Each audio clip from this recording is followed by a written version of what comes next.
So I'm here on the boat and we've been having problems with the oven. It wouldn't light, and we did some diagnostics. We followed a PDF that's available online, and we basically diagnosed what the issue was from that. I'll publish a link to that PDF. It's from a supplier in I think Seattle, that basically then supplied us with a valve, and the problem is the Mercury valve. So we're going to replace that today.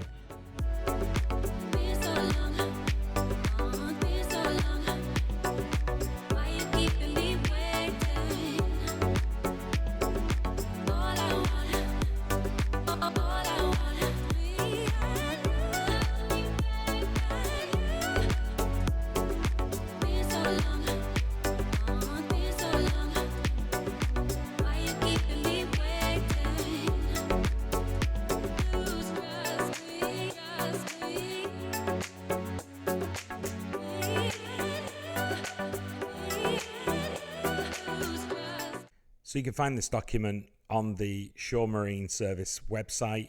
I'll provide a link within the description below, so you'll be able to take a look at that.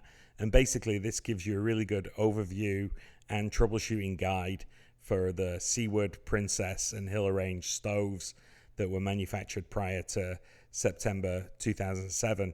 So all of us with hunters from the early 2000s and before should find this usable if you've got problems with your stove or oven not firing up. One of the best things I found, and read through the entire thing, but one of the best things I found was an overview here of how everything's connected up and how everything works and what everything's called. It makes it a lot easier, especially if you have to talk to somebody about a particular part, or that you thought something wasn't working right. In my case, what was happening was I had the low pilot height like so, and then also the high pilot height, but nothing was firing the rest of the rail. So I wasn't seeing this rail here igniting. Now, so this pilot light here heats the Mercury tube, which is about here, and it only provides enough heat when it's on high pilot mode. So you have to see whether it's on high pilot mode.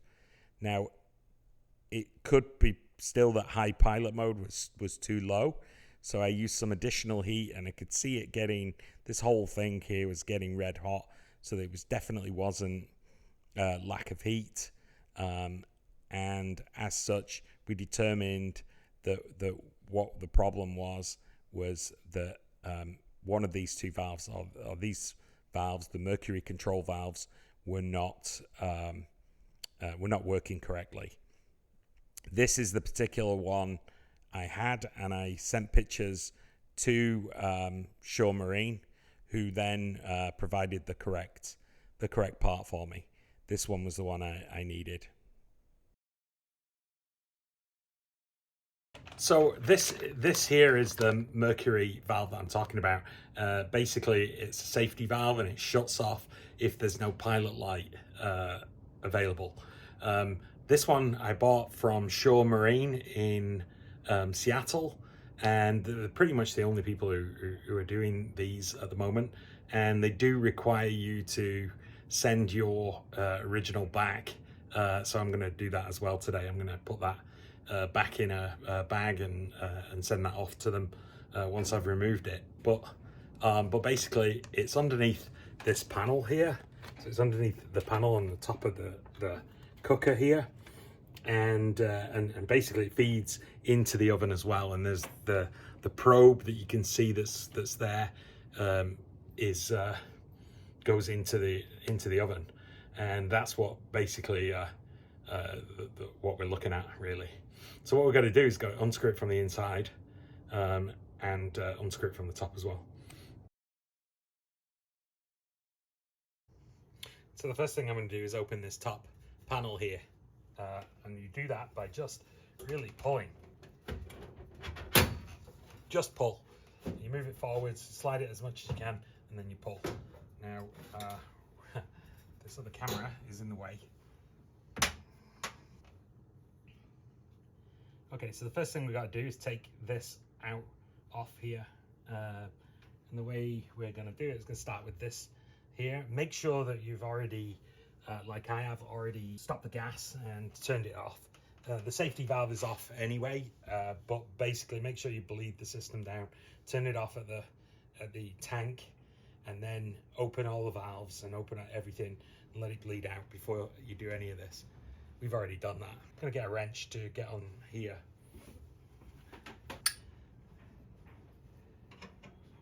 So it's 1/2 inch.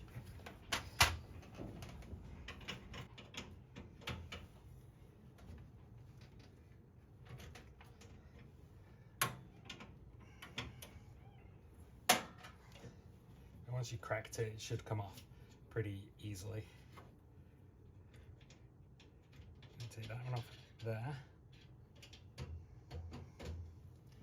And then we've got to get to this one back down here. And to do that, we may have to bend this out of the way slightly. Like so. Just be very gentle because all this stuff is old and the last thing we want to do is break one of these lines. Now that one's smaller, so I'm assuming 7/16. Yeah, 7/16. Well, that wasn't good. Hopefully that doesn't cost me later.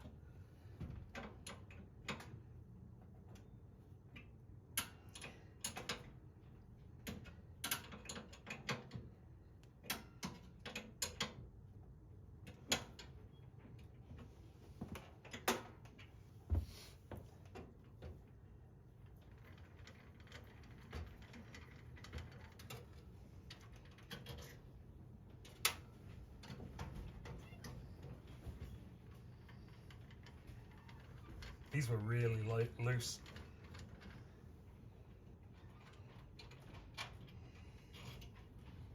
Put them there. It looks like they're just little self-tappers.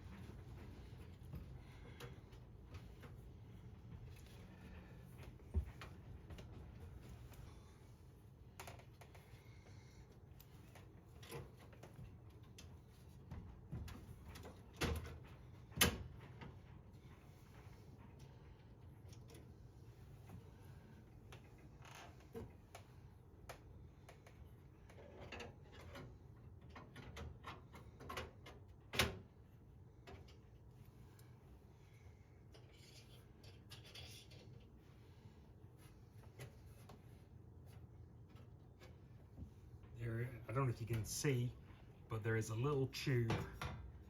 There's a little tube in there that the probe here passes through, and I'm gonna have to pass it back up from below. And I think what I'm gonna do is tie a little bit of string to it, so that when it comes through, I can use it as a guide to take the other bit back down. So let's see what happens.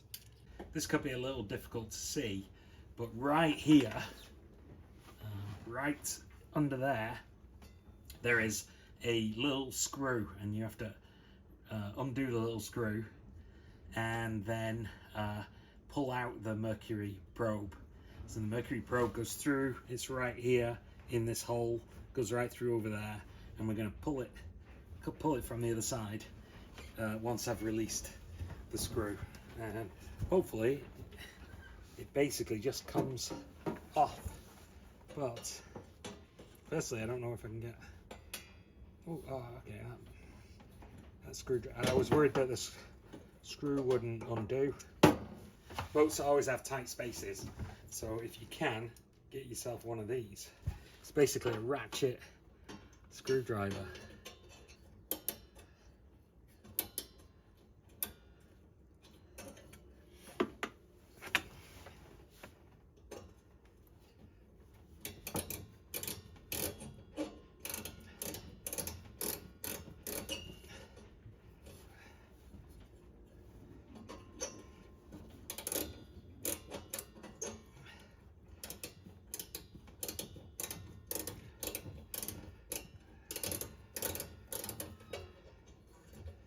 Okay, so now it's loose. Now we can try to extract this, pull this mercury piece out. So what we're going to do is basically use the screwdriver again and just see if we can push it. Yeah, there we go. Now it should just pull from the other side, like so. And there it is. That's the mercury probe. Okay, so we're going to have to bring this over and push it back through this tube here while pulling from the top. So I'm not quite sure how I'm going to film this, but what I am going to do is going to attach a little bit of tape to the probe.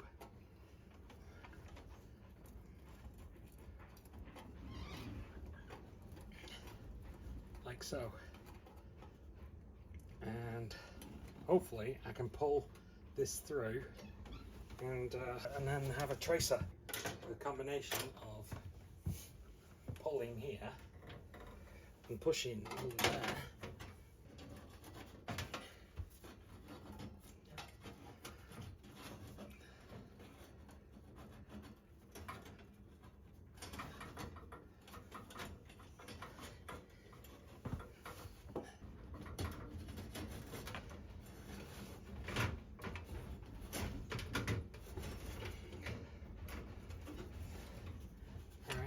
So that's cool. We have the tracer is through and the mercury valve is out. So now I'm going to untape this.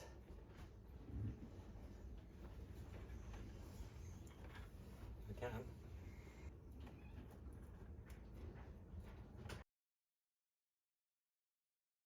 can. Okay, so I'm just going to tape this on here. Now the idea is that we use this just as a guide, really. Not as a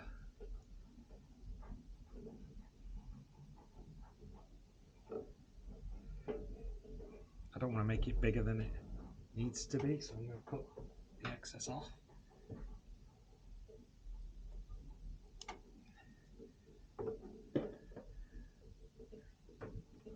And I'm going to push it down the hole while pulling the tape.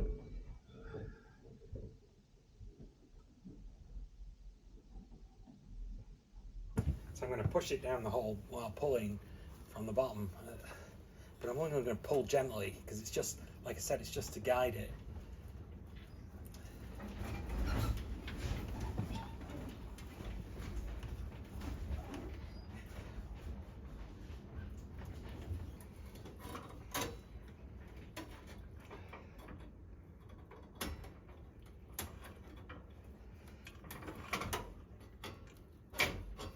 There it is.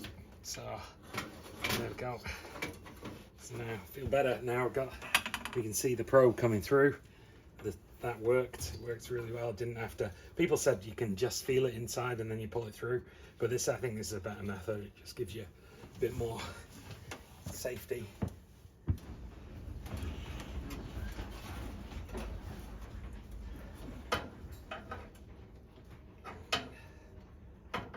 Because we went through exactly the same hole, we didn't have to worry about things like the insulation not being too good or anything like that.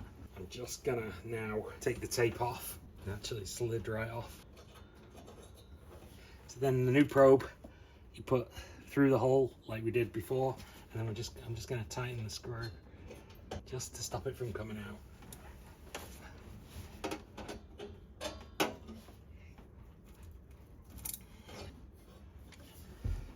And then that's that. I don't think the other camera was working, so we just used this soft brass brush to basically clean this fitting here and the olive as well, and just was able to get under it and everything and clean it.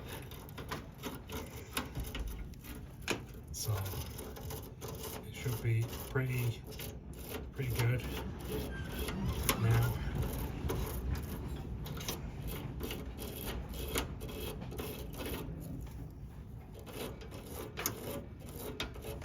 The threads are parallel and there's an olive at the bottom, so the seal is made, it's a compression fitting, and the seal is made on the olive. So I looked into it a bit more, and you can use thread compound on the olive if there's a problem, but generally speaking you shouldn't really do that. You shouldn't really need to. So what I'm going to do is I'm going to put it together, and then I do have a spray bottle here that I'm going to use for checking for leaks. So we'll do that.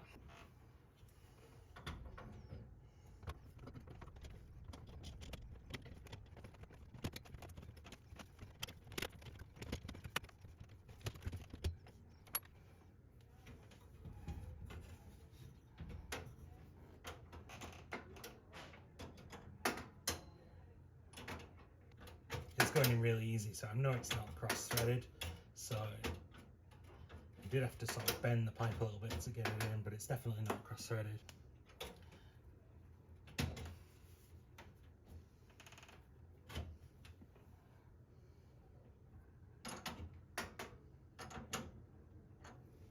And that's getting a bit tighter now, so what I'm going to do is I'm going to bolt it down with the screws that we had last time. So I'm looking through here for the screw holes, so I'm going to fasten it down here.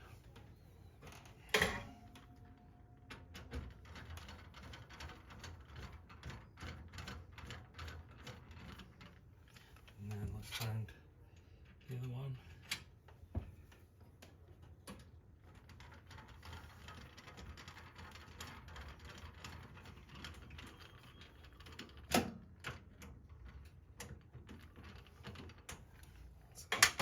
And now I can get these other two tight.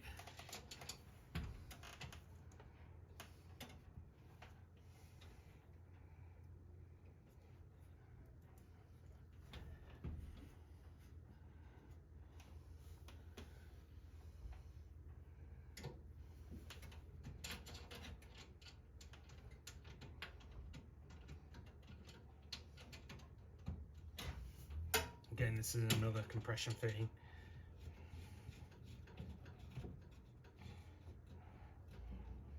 That one I was able to get pretty much all the way down by hand, just because of where it is. It's really easy.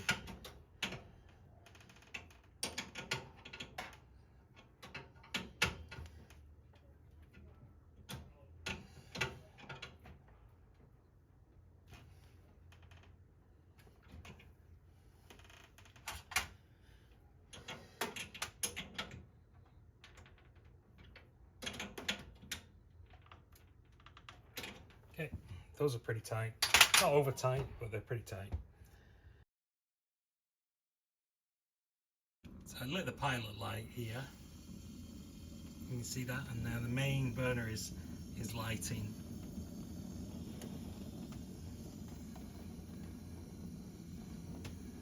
So now the main burner's lit, right? So there's gas everywhere. So now I'm going to come up here, and I'm going to spray here with this solution.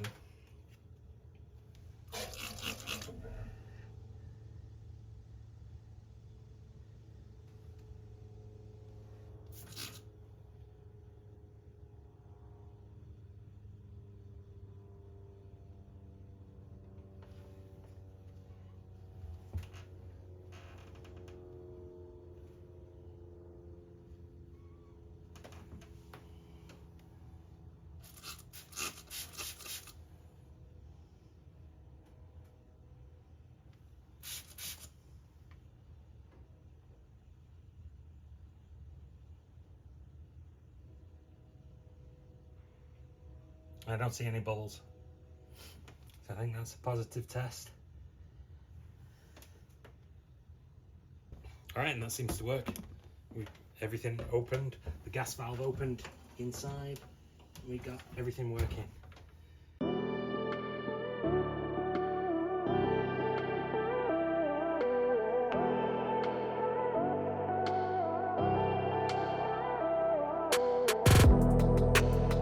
Thanks for watching. Please like, subscribe and comment.